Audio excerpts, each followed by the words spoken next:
welcome back to Framework and to our ongoing coverage of The Shield. We are now on to the final run of episodes here. Well, not the final run, the penultimate run of episodes, Season 6 of The Shield. Everyone's favorite season of The Shield. Let's see. Okay, so I am one of the hosts of Framework. John, with me as always, the other host of Framework. Al, how are you today, Al? Oh, I've been better, man. I'm in the throes of COVID, but I wanted to talk to you about the best season of The Shield. The best season, yes. And Obviously. Chris, our fellow journeyman on this trek through the best of television anti-hero cop dramas. How are you today, Chris? I'm doing great. I'm not in the throes of COVID, but and I hope to stay that way for the foreseeable future. So, but I'm doing good and glad to be back to talk about this bridge season, as I like to refer to it. It certainly is a bridge season. Like it's very kind of cleanly divided between falling action from season 5 and rising action towards season 7. Yes. And there's a stark differential in the quality between those two things. Yeah, really. The falling action's pretty great. The rising action is not so great. Yeah. I mean, this is the shortest episode of The Shield. It's 10 episodes. And, I mean, am I wrong, or does it just feel like halfway Season 5 through? was only 11. Yeah. I mean, and that's probably the best season of the show. And this is, so there's plenty of time to do what you want to do. And in this case, it was a situation where, I mean, this has a kind of a weaker reputation, certainly than the seasons that surround it. 5 and 7 are high water marks. And this is kind of just no one really remembers what happens in season 6. Yeah.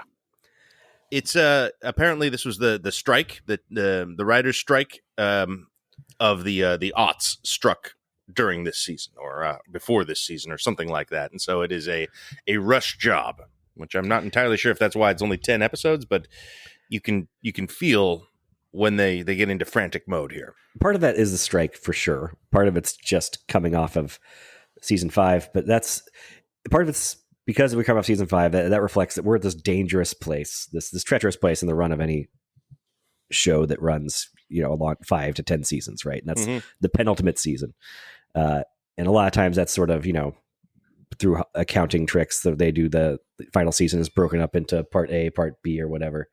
But you look at all like the great long running serialized shows, and the second to last season is often considered like a low point. We got Breaking Bad season 5A is with, and The Sopranos 6A, at the coma stuff. Battlestar Galactica season 4, the first half of that. Game of Thrones season 7, whatever you want to use, a lot of those, even the ones are considered to have like righted the ship for the final run. You have this point where you're starting to get the end point into focus, and it's the last round of setup that you have to do before you get to that final run. And there's also like the falling action we talked about from like the big sort of mid-show climax that have been built up more organically for seasons. Things like the Face-Off episode and Breaking Bad, or the Search for Earth and Battlestar, or like the 1-2 punch of Long-Term Parking, in All Due Respect, or the Battle of the Bastards and Winds of Winter, and all these examples. Those are things that those shows spent years sort of building to kind of organically, and then hit this huge climax, but then like hadn't actually paid off the main. Like, all right, now we have to deal with the actual like main spine of this show. And it's just difficult to sort of reset. And you, after that, to do the final stuff, and you feel the gears grinding. It's more noticeable than anywhere else. Yeah, you really, it does. You can like clearly delineate. It's almost as simple as like the first half of the season is dealing with season 5 business, and the second half is setting up season 7 business. Right on episode 6, you're like, oh, okay, here's a bunch of new characters. Well, yeah, it's like they really could have just ended season 6 on chasing ghosts. You could have just had the big kind of the best episode. You could have had just the big scene with Vic and Shane, and just called, even though it was only about 6 episodes, you could have just called it a season and then just moved on to the final season, and just made the final season a really jumbo gigantic one. Because really, yeah, after chasing ghosts, it's just a lot of there's a lot of not much going on.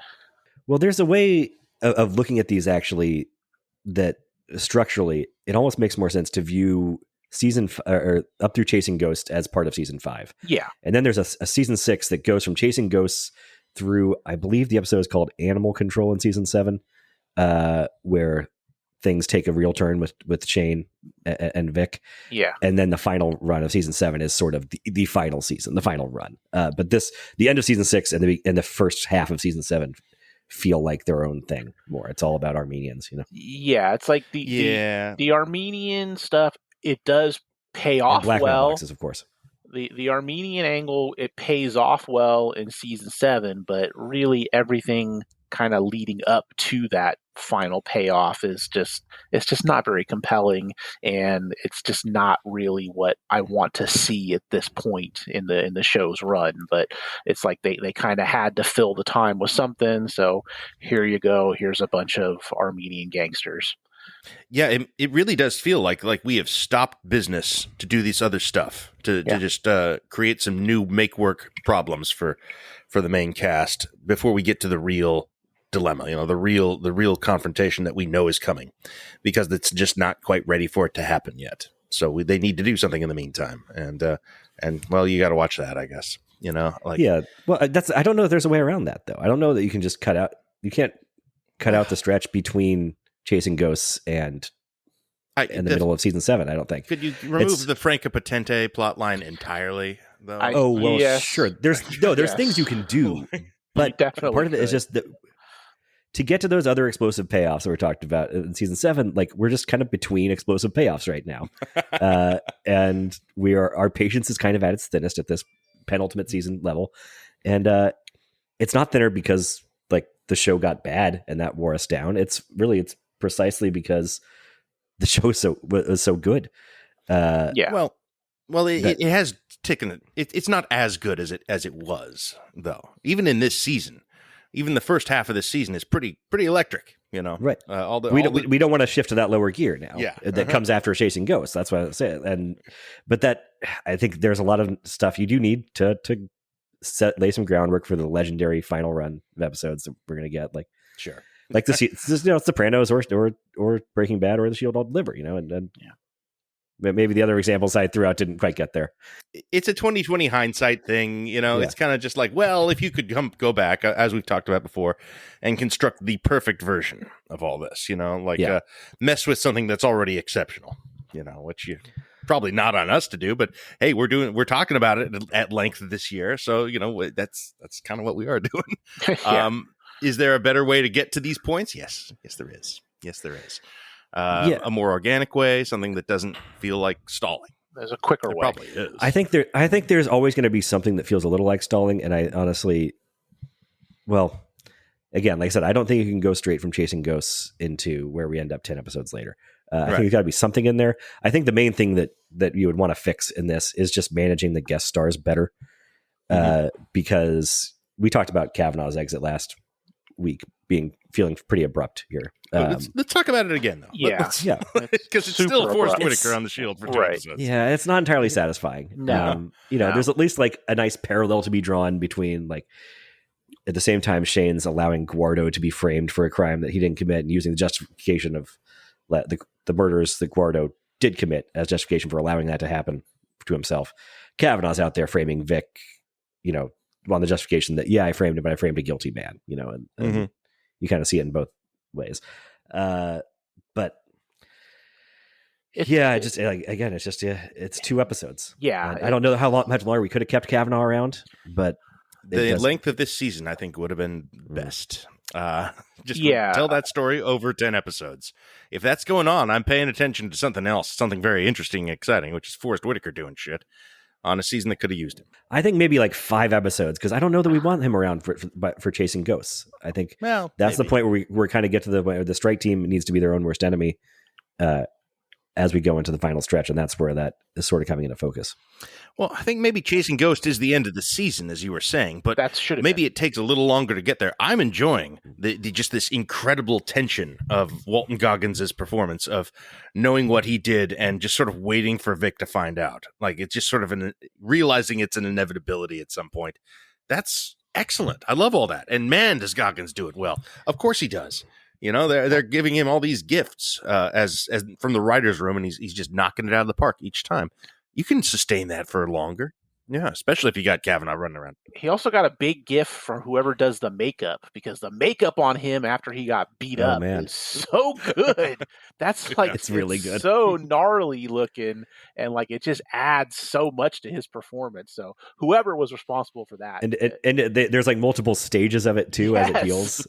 Oh my god, it's some of the best just post beat up makeup I've ever really seen on a show before. It's so bad. I mean, bad, but in a good way. I mean, this is true. Like this is what I'm saying about the show not being bad, even as we're at one of the more frustrating stretches of it, because even with some of the lesser guest stars we have polluting this season, the acting is like really at a peak here. Like Goggins, like you say, he's at some god tier of just elevating any material that he is given. And, you know, especially in that first half, like he's not a subtle performer by any stretch of the imagination, but he's got this incredible ability to be really big and really nuanced at the same time, which is so good for this show. And like Chickless is phenomenal too. Obviously that kind of goes without saying at this point.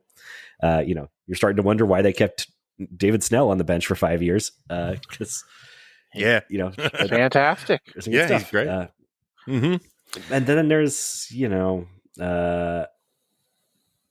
there's the guest stars, which we should probably get to that, because that's what, you know, we're coming off of Forrest Whitaker and Glenn Close before that, and our replacements are Franca Potente, who's good, but in like 2 episodes ultimately, and is clearly being set up for a longer arc, and then scheduling conflicts take her away abruptly for next season.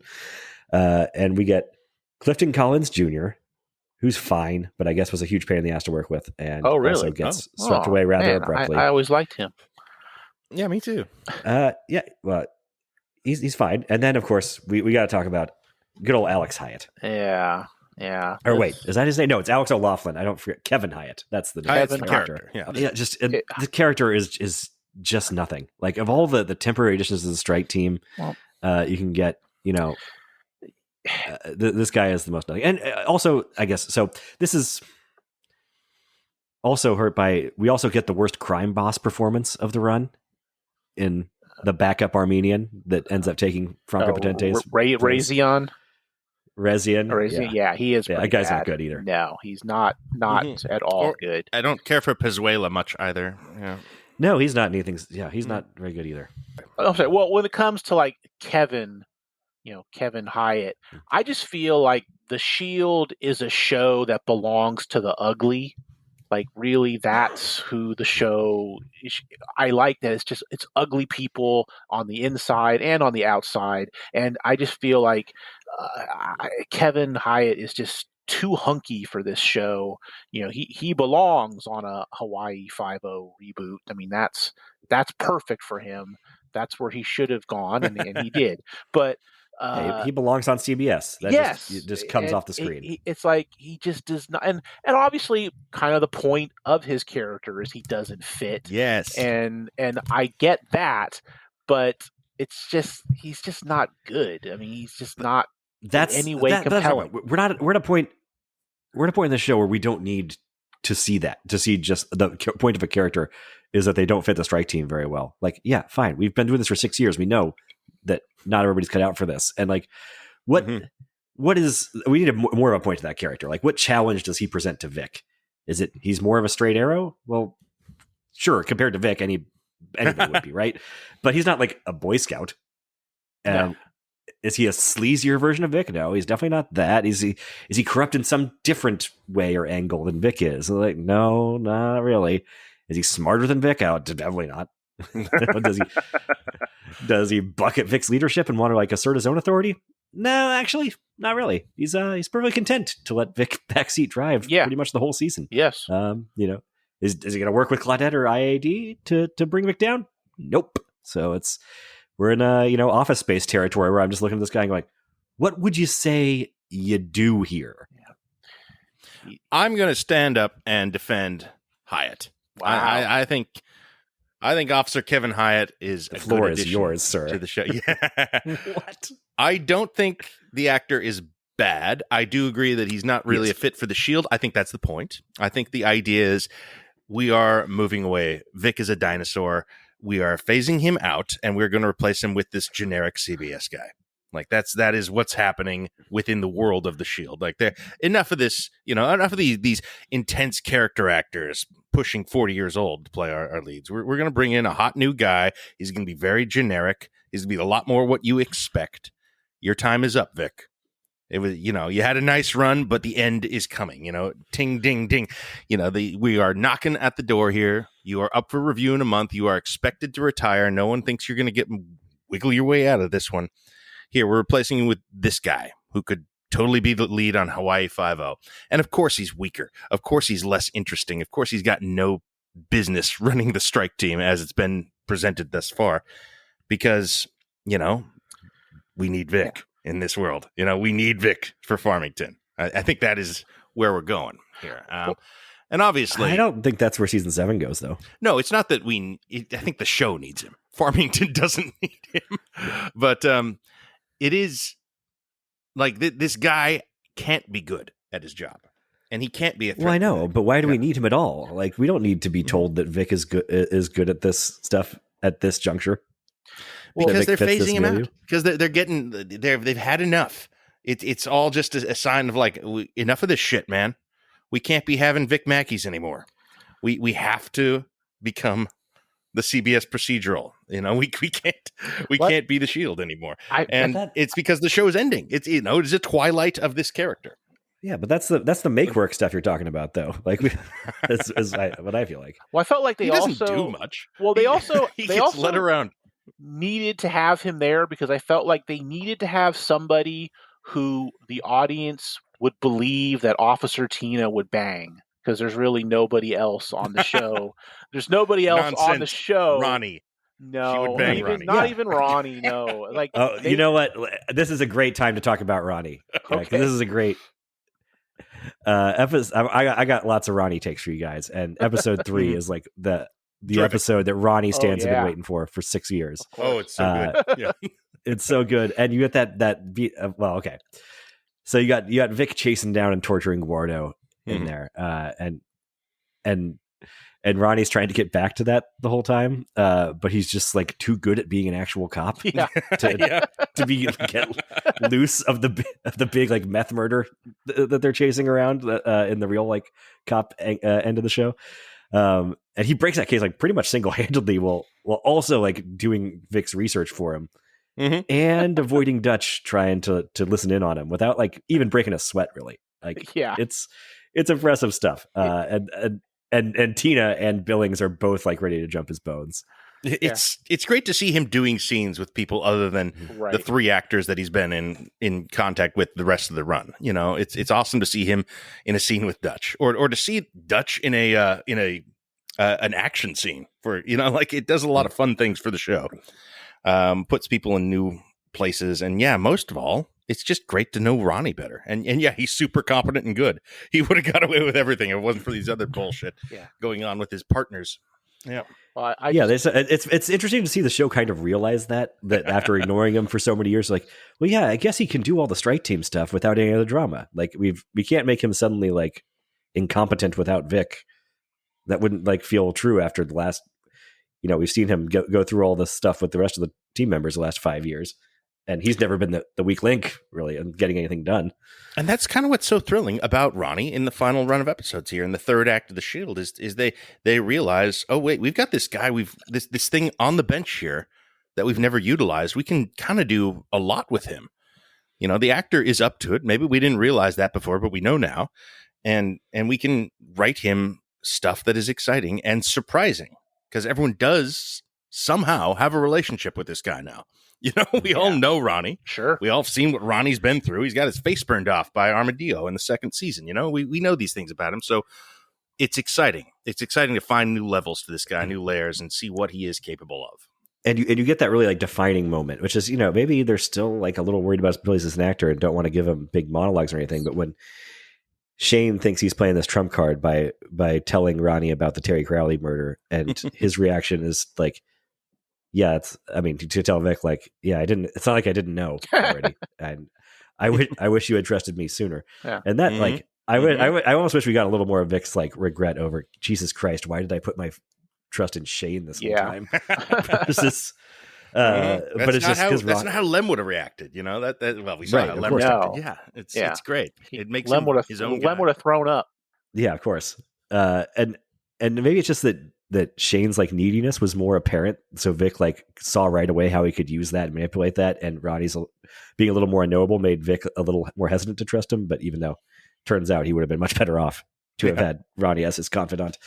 But, you know, contrasting it with Lem is actually interesting to me because kind of jumping forward to the seventh season a little bit, but contrasting like the downfalls of Lem and Ronnie. I like Ronnie's almost hurts me more in some ways, like even though Lem's more obviously sympathetic in most ways, but like Lem could have been a good cop if he didn't fall in with the strike team. That's obvious, right? Right. Like, but his thing is like puppy dog nature is caused him to imprint on the wrong group, and he put his loyalty in the wrong pack here. But Lem would have been a decent cop. And what we see after in this season, especially, is like, Ronnie could have been a great cop. Oh yeah. And like, he could be hard enough to run with a strike team and smart enough to hang with Dutch without, again, like run circles around without breaking a sweat. And, you know, Lem was like too impressionable. Ronnie is like not exactly immoral and it's not disloyal. He's not that overly greedy either. Like he's smart. Like, he's not moral enough to get righteous and like righteous about things the way Claudette will. He's too pragmatic to try and change the system from within. But if he landed in a culture of real police work, then he would have been the best in the bar, right? But Ronnie he lands in this culture of corruption. He'd have made a great captain. He's like quietly excels at being corrupt. Well, I think Ronnie, maybe Ronnie's ultimate tragedy is that he's just not a leader. Like that he is ultimately a guy who follows, that he doesn't want to take that pole position. And that makes him a victim of his environment in a way, like even more than Lem. Like, I mean, it's hard to call him a victim because he's too smart to be like completely, you know, blameless here. Mm-hmm. But I really think like if he had a different culture, he would have been a straight, narrow cop and fine. But in the way the barn is, yeah, he just sort of is quietly corrupt and better at it than anybody else. I mean, maybe better than him not being leader material is a better fatal flaw is he just trusted people that he should have known best not to. Mm-hmm. Like Vic and Shane are obvious train wrecks. Vic a little less obviously, but at this point, obvious train wrecks. And I guess by the time, you know, not unlike Lem, he was just too far in, you know, and it wasn't a moral problem. It was just like a smarts problem. It was just like, oh shit, I have to rely on this asshole. Ronnie should have been working his own angles. He should not have been helping the strike team with their, you know, off the books criminal activities. You know, Ronnie should have just been kind of doing his own hustles and not really teaming with anybody and just doing them himself. And he would have done fantastic. And he'd be, you know, living in a gigantic mansion and retired with a big boat. But unfortunately, he, as smart as he is, he did hook up with the wrong trio, and that's his downfall. Yeah, and we'll get into more specifics next season. Yes. But ultimately, like he just maintains that loyalty about one day too long. But it's fascinating, like how this character just really blooms in the home stretch here. I can't think of another show that kind of pulled this off in the same way. Certainly not as an extreme version of this, you know, like because this guy is a glorified extra for like 3 years on the show. Yeah, you know, and they got fortunate that he can act, I guess. But like, why cast him in this kind of pivotal role if he can't? I imagine they thought they'd be killing this character off at some point or something like that because. You know, for sure. Yeah, like it's kind of crazy he hung out as long as he did, and they really found a silver lining to that. Not a silver lining. That implies there was a problem. There wasn't. They found a great use to his sort of slow and steady background presence. I'm trying to think of another show that do something similar. The best like comparison point I can think of is like Bobby Bacala on The Sopranos. Yeah, but even they're more enamored with that character right when he shows up. Even though getting they don't comic give him beats early on, yeah, he was getting comic stuff, but they didn't start giving him like real weight to carry until a couple seasons later. Probably like he shows up at the beginning of the second season, doesn't really get dramatic stuff to do until the fourth, and then by the sixth, he's like almost one of the leads of the show. Yeah, I mean, he basically kind of goes ahead of Christopher in the pecking order by the time things end, and he also has the best. But they reinvent that character to a larger degree than they do with Ronnie here, because there is an earlier version of Bobby that they kind of just overturn, whereas there was nothing with Ronnie, so it's more of a blank slate they're filling in. But they make Bobby, less dumb than he was for a couple of seasons. Yeah, I mean, with Ronnie, he literally is just the guy that got his face burned the first few seasons. There's absolutely nothing else. So, I mean, I think it's great that he really blossoms in these later seasons. It's such a big asset to the show. I mean, it's. I feel about him the way Billings does when he's working with them, and he's like, oh, he's good. He broke the thing damn open. Yeah, good. Johnny Sack went through a similar thing on The Sopranos too. Actually, that's true. Yes. Yeah. Without as much like overturning of the earlier characterization as Bobby. Yeah. I mean, you look at any of these things with big ensembles. I guess you could say Johnny Burns has that on Deadwood. Maybe even Richardson. It's something you can do if you have these big ensembles and you get, and somebody, kind of catches fire. But like Ronnie is centrally located in the world of the Shield from the beginning. Right. Is the weird part. He's not on the margins. That's he's right there as much as any of them. He's always there, in on everything, but still he's there, but he's still on the sidelines. It's a very weird combination of a character in that he's absolutely in all of these pivotal scenes, but not really, just not really doing anything until these later seasons. But when he's finally called upon to do so, he's wonderful. I mean, I guess there's a good reason, which is like, why would you do it this way? It would almost have to be organic for you to stumble into presenting a character in this fashion. Like it would have to be like, well, man, we can't get rid of him. We lost Lem. We need this guy, and he's doing such a good job. Let's bump him up. Oh wow, he's killing it. And well, yeah, I mean, at a certain point, it is at once Lem is gone, and he's gone because of Shane. That puts a distance between Vic and Shane. It really is just Vic still needs somebody to talk to, like openly without hiding the corruption. Right. So we have to do it. It's like, I don't know. You wonder, like, which producer's wife did this guy sleep with or something that they avoided him as long as humanly possible. But no, but you said it does lend things an air of the organic, which maybe is as part of why I was saying, like, even though Lem's story is more clearly constructed to tug on my heartstrings, I feel worse for like it feels different because Lem is more of a representational character, that he is the conscience, and that has to be purged throughout this tragedy as it progresses. But Roddy, it just feels like there's a real guy who happened to be along for this ride, and his characterization doesn't make a lot of sense in some ways. We talked about it. He doesn't represent any archetype. He's just a pretty smart guy who went along on this ride with us. Maybe that made him like an audience surrogate in a way. In a way, yeah. I mean, I don't want to get too far into it now because Ronnie's ultimate fate is such a crucial aspect of the finale of this show. Yes. It's so important to everything, really. So I want to leave that for next time. But yeah, I'm glad we finally got to have our Ronnie conversation here. Yeah. This is it's been a slow build to this, but yeah. Oh man, like on the show, has to be. Yeah. it finally arrives. It's like, yes, finally. Great stuff. Maybe we should move then to like the key moment of the whole season being the big Vic and Shane confrontation and chasing ghosts. Yeah. And this, I think there's some just like brilliant stuff about this. So there's this, my favorite part, I remember this so clearly about this, even having not watched the show for 15 years, is the moment Vic's laying out the case about the grenades and saying how they went behind Shane's back to like count them and find out they actually were all accounted for. And so think for a second, okay, they have just now laid the track for delaying the inevitable a bit longer, that there's more plausible deniability here to run these circles a few more episodes.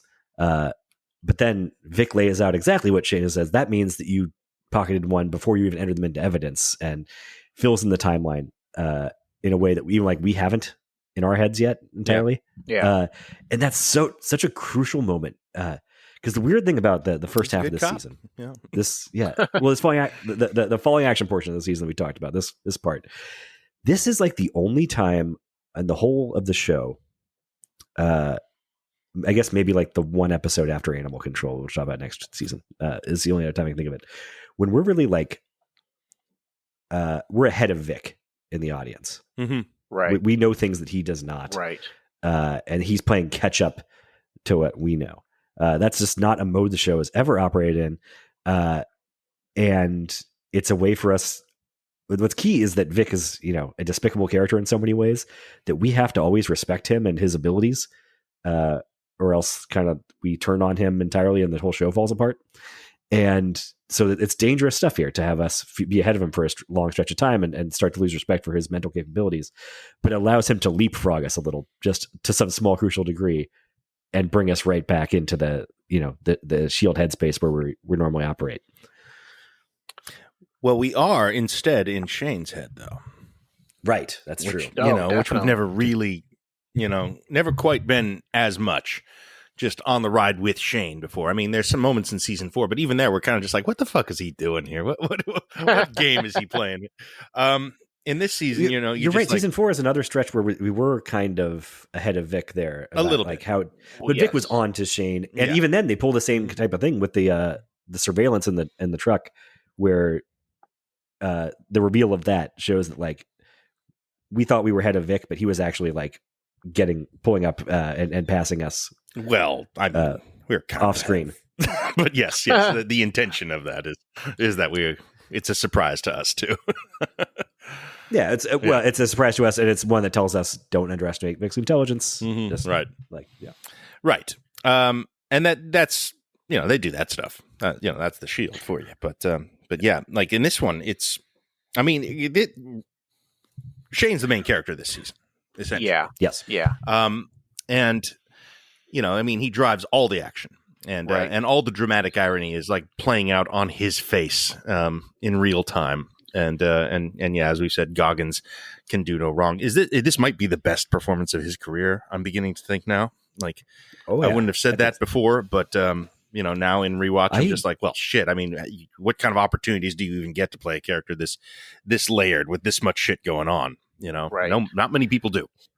And, I mean, if you're talking about the best performances in the history of the television medium, I'm like, all right, we can start by talking about Tony Soprano and maybe Al Swearingen and Shane Van Drell. Like these, pretty much. These are incredible performances. I mean, I think even as good as the chasing ghosts face off, scene with Vic is, I think he's just equally as good the previous episode when he confesses to Mara about Lem.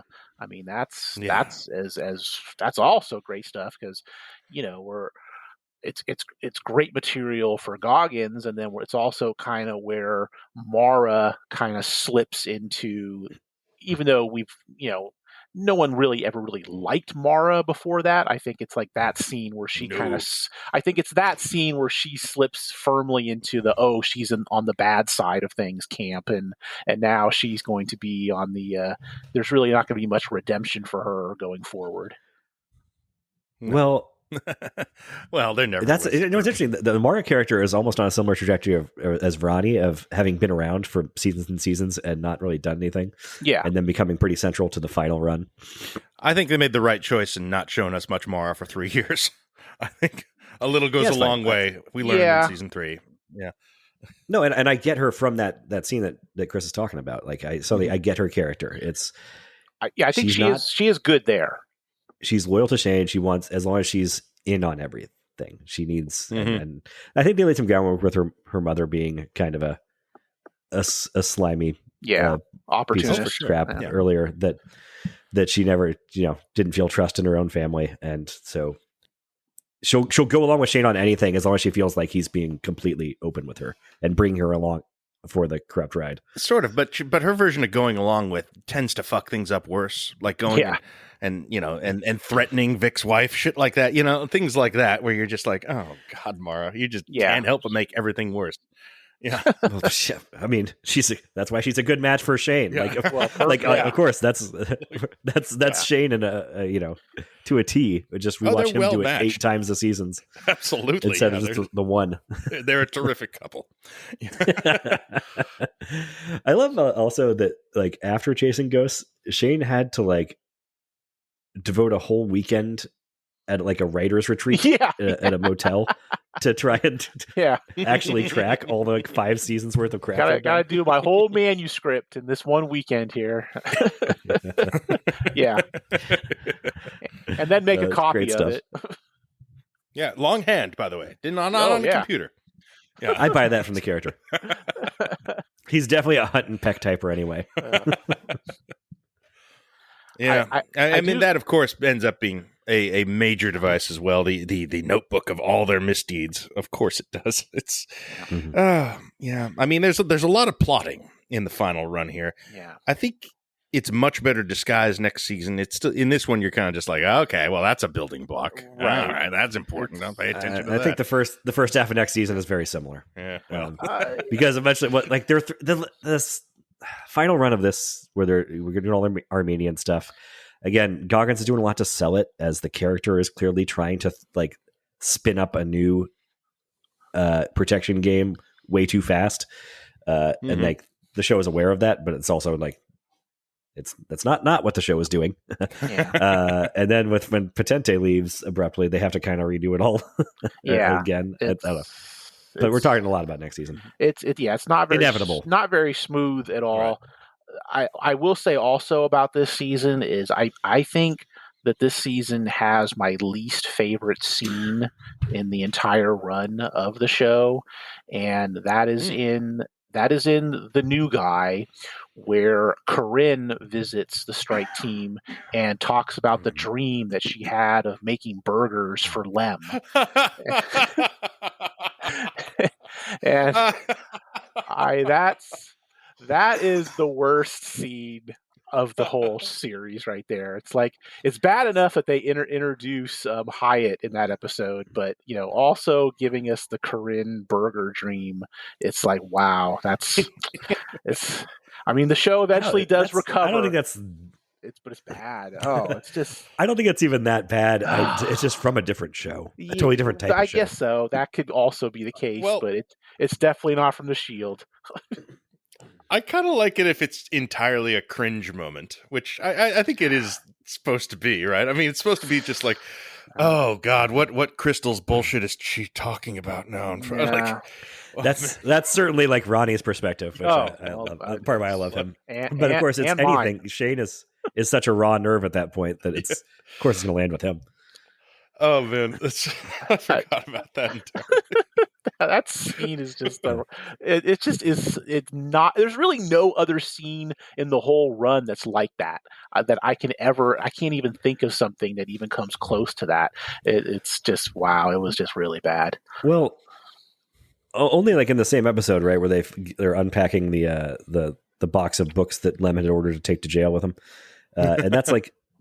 The show. Okay, yeah. I mean, obviously, like a big part of this whole season is mourning Lem, but the show had never really like got maudlin that way. No, it's so dark and brutal, and everybody's horribly scarred. But maudlin's not a note that they strike very often. Well, I mean that sequence of Vic losing his shit in the hospital is so good and so fun to watch, but you forget he's doing that over some banger that we don't care about. Like it's transposed guilt. It's like Right. it's not about that guy, but it feels kind of writerly and constructed. Which a little bit. It comes across very clearly, though, is the upside of that the transposed guilt portion of it. You don't nobody is sitting in the audience thinking like, wow, Vic really really took to that kid. Yeah, right. Fair enough. Right. It's I mean, you see the seams a little bit. Maybe that's necessary though when you become high tragedy like this, when you turn into a Greek tragic drama. You kind of need to, have a little bit more plot mechanics undergirding everything, to be operating on the high level that some of this shit is, this high emotional betrayals and devastations that these characters are now dealing with. It can't just be a cop show anymore. It's kind of got to have a lot more plot, a lot more shit going on, a lot more, okay. transposed guilt moments. Sorry, go ahead. Let me throw this out there, though, because in addition to all that extra regularly, plot stuff that may be necessary for Greek tragedy, but there's another portion of this season which is maybe my least favorite bit of the show. I know Chris is going to disagree with me hard on this, but it's where they go through all those contortions to also do like body French farce. And are we talking about Billings' Jacobean revenge against Dutch? Is that? Oh, is that come that on! is exactly what I'm talking about. Oh man, What? come on now! Come on! This is the buoy that lifts the entire second half of the show, man. Thank God we had that in these back end episodes. When My Billings, God. when Billings goes full Iago, and yes, so funny. It's great. It's he's manipulating Tina into sleeping with Hyatt at a specific time in a specific place, and Dutch to watch it to watch them. Like, I can buy the general concept of Billings is more savvy than Dutch credits him for. Like, fine, okay, but this is just an incredible house of cards that he constructs on the fly. It's where comedy. Billings is flawlessly able to play Hyatt off of Tina, off of Danny, off of Dutch. Do you want that? Beautiful. Several other things coincidentally break just right. Do you want that, or do you want more scenes of Razian? I mean, which do you want? I'll give me Billings and the setup of setting up Dutch. I wish they had done more with that. Oh, me too. I wanted direct address to the camera from Billings. I wanted like him, talking about his plan in soliloquy. Yes. That's to say, this is not the Billings character to me. No. What this to me is the stink of Kurt Sutter, just hating the Dutch character and bringing all of his worst overplotted instincts to bear, just to cuck him as thoroughly as possible. And it's still it wasn't enough. It wasn't enough for Sutter because he brought Jake Harns back on Sons of Anarchy right at the beginning of the first season, just so in that version, his scumbag anti-hero protagonist could fuck Jake Harns' ex on top of his murdered corpse. Literally, that happens that is 4 episodes into the first season of the Sons of Anarchy. Yeah. That's so fun, though. In the Shield, at least, I don't want to speak to Sons of Anarchy at this moment, but the fact that he pulls this all off, there's shots of him pursing his fingers and observing, interactions in the barn. It's so hilarious. It's something that they've never really dabbled with before.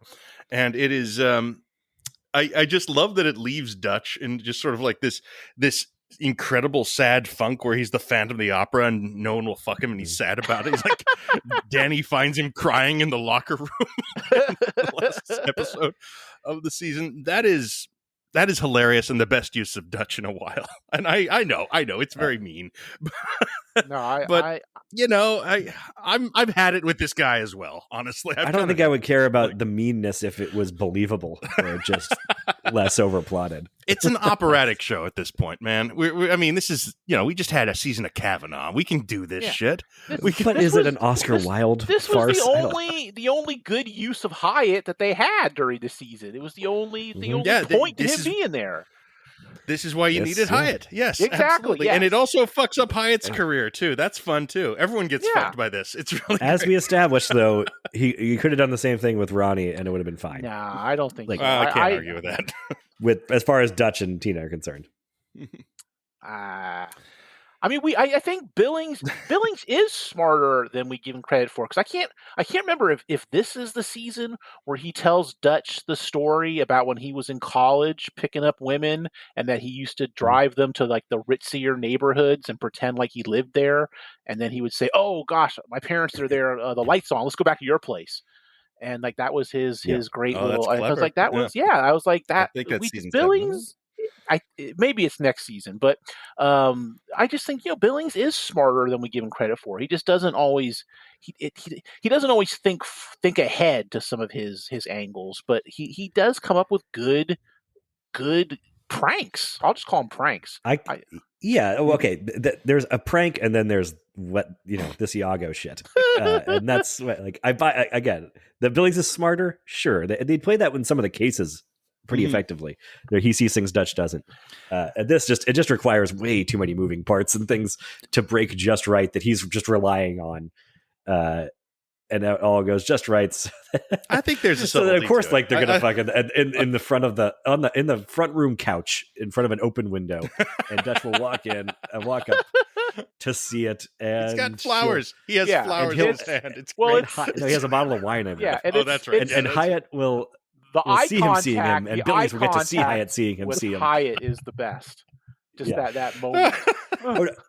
And look, Jay Carnes is really good in that. Even in like the aftermath, like next episode that you're talking about, where he, the scene with him and Danny in the locker room is really good. It's a very good scene. In the interrogation room with like the guy who murdered his boyfriend or whatever, or who he wanted to be his boyfriend, and he's sort of commiserating with him about being, people not returning your affections and all that. And he, he handles it okay ultimately. He sort of acknowledges to Tina that he was inappropriate towards her all along, and he was fine. Well, I mean, that's the thing. Dutch is ultimately a good guy, and certainly in the context of this show. And I like that they never really lose sight of that, even as they humiliate him repeatedly. I guess the other thing is it's almost a recycle. It's a more elaborate recycling of a beat that we saw this kind of happen in the first season.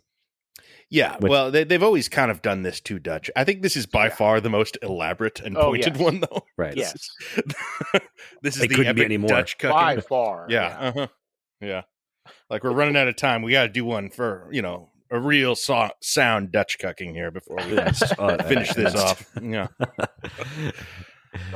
It's fun though. I love it. There's great stuff though. There's a scene like 3 episodes before it all goes down where Billings actually like offers to help Dutch with women, which I forgot about. That's awesome. Like he's reaching an arm out, man. He's trying to make it work before humiliating him. It's but even that's it's in service of getting Dutch to lay off him on the vending machines. It's not. He's looking for better solutions than abject cucking, and he extends the arm. I really enjoy all that plot line this season. It's Billings' finest hour, I think. Well, I would say I think it's amazing that we've gone this far discussing season 6, and we haven't talked about the very pivotal moment of the season where Julian gets to join the strike team. Right. I mean, wow! What an arc! Finally, that is something that we. I feel like the audience had been sort of like expecting that to happen for 4 seasons now, and I don't know. Could Julian? That's another question. Like, it's hard to see it now because knowing like what the actor has gotten up to in his real life and all that, like he doesn't come off as the CBS guy. No, but how much of that stuff that we were talking about, Hyatt's point being that he doesn't fit in the milieu of Farmington, like how much of that could Julian have pulled off? Not too much, I don't think. I don't know. I don't think this character works in any sort of symbolic way anymore. Like I don't. No.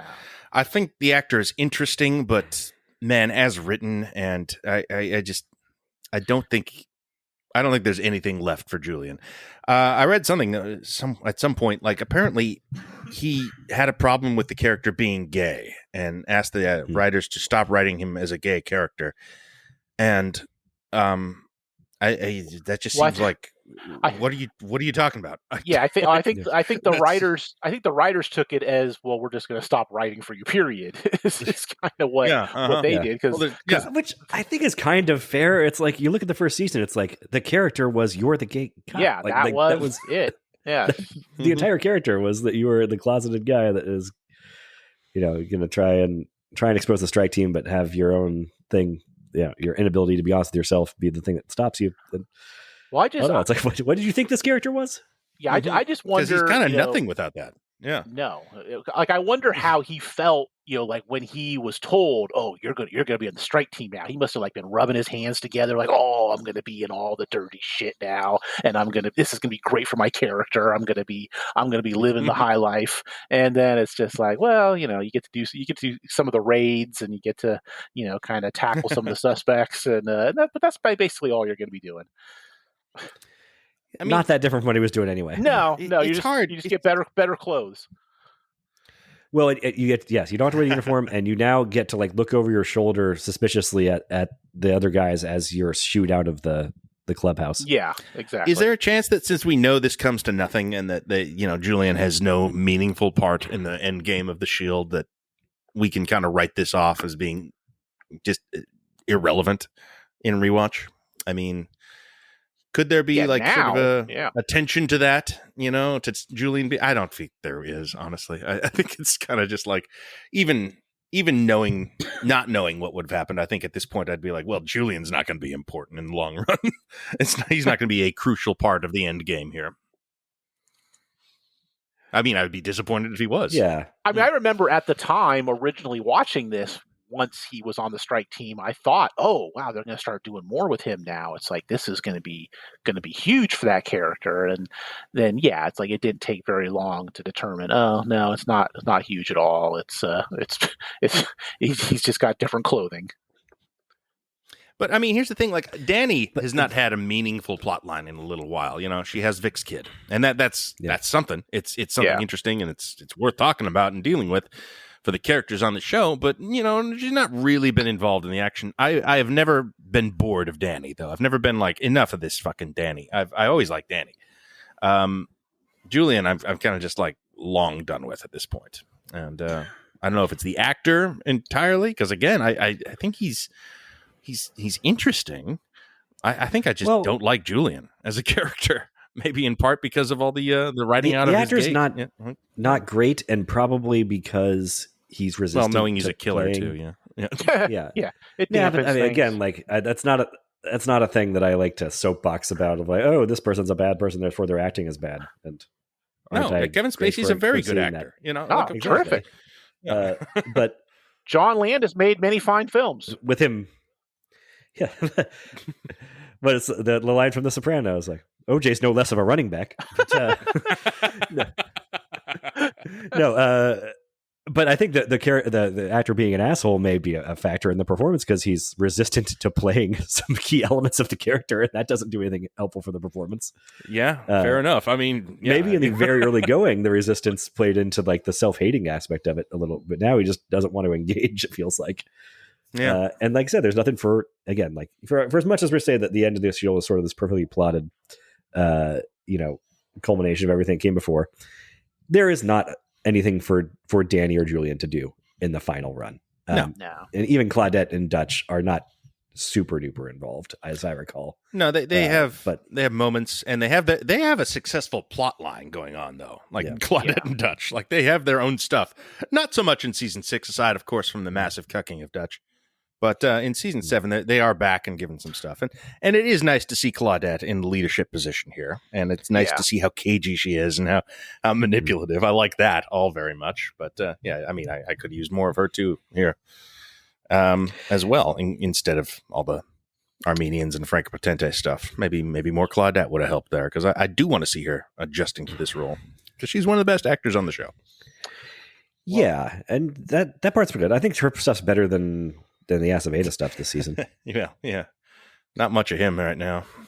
No, but he's involved in the final stretch. Yeah, more towards the end with the alliance that he forms with Vic over the blackmail trunk. Right, the blackmail box. That's just I think it would come with a better name. Just call it the files or something instead of. We hear the word blackmail box way too many times in the season to come, but that's for next time. Well, I will. This time, I gotta say though that one other highlight for me this season was the return of Joe Clark, Carl Weathers. That's just me personally. Yeah. I was glad to see that. I liked that they brought him back and kind of. I did like that. At least gave him a little something more to do and kind of. And then I don't know the actor's name who plays like the scuzzy partner that he was working with, but that guy was good too. I've seen him in a bunch of shows. He always kind of plays the scuzzy guy in a lot of shows, but he's good.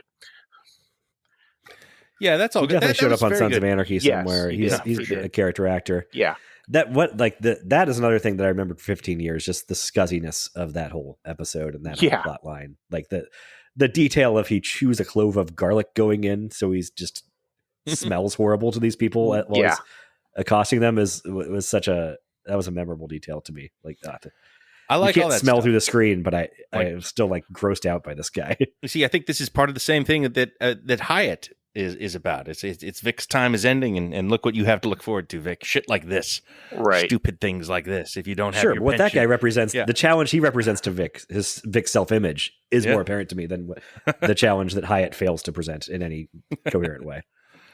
Just that Hyatt, they would prefer Hyatt. They want somebody inoffensive and bland like Hyatt. But that's not news. The strike team instead of a maverick like Vic Mackey. That's all. That's all. That's not news 6 years in. Of course, Acid Base's been talking about that for years. Yeah. Well, he's Terry Crowley-ish. He's Terry Crowley-ish. But much really. hunkier. He's still than Terry. Kind of willing to let Vic do what he wants. Way hunkier. Yeah. He just does not. He seems like he's from a whole other world, and it's bizarre when he shows up because like I said, this is a show for it's a show for the ugly. It kind of is, yeah. That's who I want. Okay. Ugly people. This is a show where Vic Mackey is like a sex symbol. That's the world of the Shield. Yeah, Vic is the hunk of the barn. That is where we're at. And Goggins isn't ugly exactly, but he can kind of play ugly in a weird, he can contort his face in a way to be. No, there's something insectile about him, and obviously, you got. I mean, Lem was hot, but now not he's towards the end though. Towards the end, it's like he's all like they uglied him up pretty good, like in the 5th season. Kind of showing everything that he was going through. He was the hunk in the first. Made him look haggard. Yeah, like in the first season when they give him the episode with the lady and the gang and whatever that was. That's when he was the hunky guy. But by the end, he was not. I think Ronnie is just gorgeous when they let him grow the beard, and then when they make him shave, and he goes, he's got a little bit of a weak chin. It's not all there, but he's got the beard going. Like I see where Billings is coming from. Yeah, he definitely by default became the hunkiest of the regular cast after Lem was killed. Then Ronnie did inherit that mantle. Mm-hmm. Yeah, I guess he did. Damn. I mean, the important part is Dutch is at the bottom. I mean, that of course. You got to have that. Even below Billings. Oh, yeah. Even below Billings. All day. Oh, speaking of which, Tina's a liar. She did not give Dutch a chance. That is some bullshit. No. Danny is right. Why'd you lead him on if you weren't going to do anything about it? And he's like, "Oh, he had a chance." No, he didn't, Tina. No one believed that. I don't know. I mean, I think it's pretty easy to answer why would you lead him on. Well, I mean. Because it was good for my career, and rejecting the overtures of a superior would be very bad for my career. It was an unfair position to be in. Well, there are answers to that question that are pretty fair. But, that's fair enough. And Danny maybe not the person to be saying that to her either. Right. Yeah. Having done again, we're just repeating stuff that went through with Danny in the first season, with Tina in the 6th season. That's up down to Dutch sitting in the car and like seeing the That's his true. coworker, object of his desire. See, that's what I'm saying. Like with the billing stuff, it's a super elaborate version of a scene we've already seen. Yeah, speaking of Tina, it's basically because of her. Because of her, we get the extremely random, before he kind of blew up appearance from Ken Jeong as weird. That's right. Yeah, as the photographer who comes in to and that ends up leading to Tina becoming like the face of the LAPD. Seeing him just kind of show up like that, I was like, what? Whoa, that's bizarre. But this would have been a couple years before The Hangover, so he's just trying to make his way and do his thing. But yeah, that was strange when he popped up. Mm-hmm. Yeah, just taking roles, right? Before he blew up to the point where you're almost like, you belong on the CBS show with Alex O'Loughlin. But not at that point. You're right, because he was still just a doctor, probably. Who was just trying to make his way in show business. Should we do the worst person of this? Oh season? Yeah, I got an answer for this one. I think it's Shane with a bullet. Worst person of the season, no question. Really? Yes. I feel kind of sympathetic to him. Well, I mean, it's sympathetic, but it's just like how many bad things will I continue to do to cover up this bad thing that I'm being destroyed with? Yeah, it's the whole show inside. Yeah, right. Mm-hmm. And Goggins is the best performer, but yeah, it's such a great performance this season. Maybe I don't know. Am I giving him too much shit? Because I just love watching him crumble from the inside, watching everything that as Vic tortures that guy to death, and him not doing anything about it because he can't, but knowing that it's just a matter of time. Like all the stuff going over Goggins' face, I'm adrift from the prompt just to praise more Goggins for acting. So and then he also does the turn where after he confesses to Mara and she takes him back, and then he comes into work the next day just whistling a tune and clicking his heels. Being totally at peace. Yeah, I mean, he feels bad about the position he's in. I think he's fine with killing Lem. That's my take. I don't think he has actual guilt. I think he's just realizes that he's put himself in a fucked position and he's probably screwed forever. That's. No, I think he feels real guilt. I mean, I don't. I think he hates the gasoline thing in the first episode. The self-immolation thing is pretty sincere. It's odd how often that happens on the Shield. Attempted suicide from a police officer in a crisis situation. Yeah, you do kind of see like suicide by cop attempts by cops on the show. Yeah, because I know. Julian did that early on, and now Shane. I can't remember if this is Shane's second time after going after Antoine. Yep. That's right. Room. Yes, yeah. So it is pretty common. Yeah. Yeah. I mean, is it too boring to say like Pezuela is the worst? Kind of. Yeah. He's so dull. He's. I mean, I'm gonna go, even though my pick's really as dull as that one. I'm just gonna go with Raytheon just because I don't like him, and he's a bad guy, and he's just kind of wasting my time, and so I'm gonna go with him.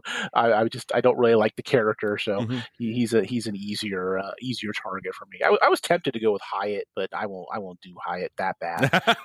It's like he's not a bad. No, I know. I'm not gonna. The premise of this question was always it's about these anti-hero shows where it's like, okay, putting aside who's funnest to watch, who's the actual like who's doing the most evil in the world. And I don't know. I guess there's something like the contest here might come down between Vic and Shane because Vic still has more like self-deceptions about him. Yeah, that's the question, right? Like I don't want to talk about this yet. It's season 7 business, but right. But but there's something like the bit in Chasing Ghosts is very true when Shane talks about how I was just following the playbook you put together, Coach, and saying that like and Vic claims he would have spared Lem, and Shane says, "Yeah, well, I stepped up so you can go on believing that." Mm-hmm. How much truth is it? Yeah. How much truth is there to that? Like the Shield very rarely did these big like that. The scene Chasing Ghosts is one of the longest like continuous scenes, with cutting away, and it's like every other season or something. There's like one of these big confrontation scenes, usually between Vic and Shane, and man, they're always highlights of the whole series. Yeah. Always. that's easily the money moment of this season. As many problems. Goggins is always there. Sure, It's always with Goggins. Yeah. Even if it's with him and Lem in season 5. Like there were a few Forrest Whitakers, but mostly Goggins. And right. And it is interesting, like the fact that Shane has disabused himself of these self-deceptions before Vic actually makes Vic seem a little dim. It makes Vic seem less the master of the universe that he has seemed for 5 seasons. Like this is him losing power. These self-deceptions now are starting to actually cost him. They're starting to lower his status and make him more susceptible to bullshit and wrong things, like the entire Guardo plotline. Like or Amolia before that. Yeah, right. Yeah, right. Like this is all evidence of him losing control. And you also, in addition to Shane coming around, you also have Ronnie to contrast with, who just never had any self-deceptions whatsoever. Yeah. Mm-hmm. Great show. Even this season that's not terrific is, you still have like all-timer shit in it, incredible work. Goggins at peak of his power. A lot of other people there too. An incredible Billings plotline. A lot of good things in season 6. So, yes, this is the transition season. It is less good than 5 and 7 for sure, but maybe you need it maybe to get to 7. Middling Shield is still top tier television. Absolutely.